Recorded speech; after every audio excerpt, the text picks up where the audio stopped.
রামিসা হত্যার বিষয়ে আপনি ইঙ্গিত করেছেন। এর চাইতে বেশি কিছু করার আমাদের পক্ষে এই মুহূর্তে আর বোধহয় সম্ভব না।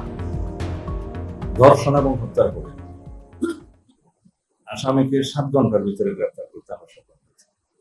আদালতে স্বীকারোক্তিমূলক জবানবন্দি দিয়েছে সাথে সাথে একদিনের মধ্যে। সেই 164 স্টেটমেন্টে তার সহযোগী অপরাধী হিসেবে তার স্ত্রীকেও, তার নাম উল্লেখ, তাকেও গ্রেপ্তার করা হয়েছে। আমরা খুব দ্রুততার সাথে আদালতের অনুমতি নিয়ে ডিএনএ টেস্ট করেছি। সেই টেস্ট 3 দিনের সময় লাগে।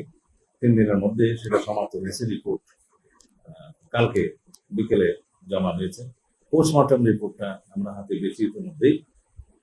এগুলো সব একসাথে করে কম্পাইল করে চার্জশিট প্রণয়নের কাজটা কালকে রাতের মধ্যে সমাপ্ত হয়েছে। আজকের দিনে আদালতে সেটা সুপর্দ করা হবে, হয়তো ইতিমধ্যে হয়ে গেছে। এবং আদালত এর মধ্যে ছুটিতে যাবে, আপনারা অনেকে জানেন। কিন্তু এই বিশেষ আদালতটা ছুটি মাননীয় চিফ জাস্টিস বাতিল করার চিন্তা করছেন। এখনো হয়েছে কিনা আমি জানি না, এটা আইন মন্ত্রণালয় ডিল করছে। আমরা একজন স্পেশাল পিপি নিয়োগ করেছি শুধুমাত্র এই মামলাটা ডিল করার জন্য। সবকিছু বিবেচনায় আমরা আশা করছি যে আজকের মধ্যে তো চার্জশিট প্রদান করা হবেই, এবং খুব সম্ভবত 5 থেকে 7 দিনের ভিতরে এই বিচার কার্য সমাপ্ত হবে। এর চাইতে বেশি কিছু করার আমাদের পক্ষে এই মুহূর্তে আর বোধহয় সম্ভব না।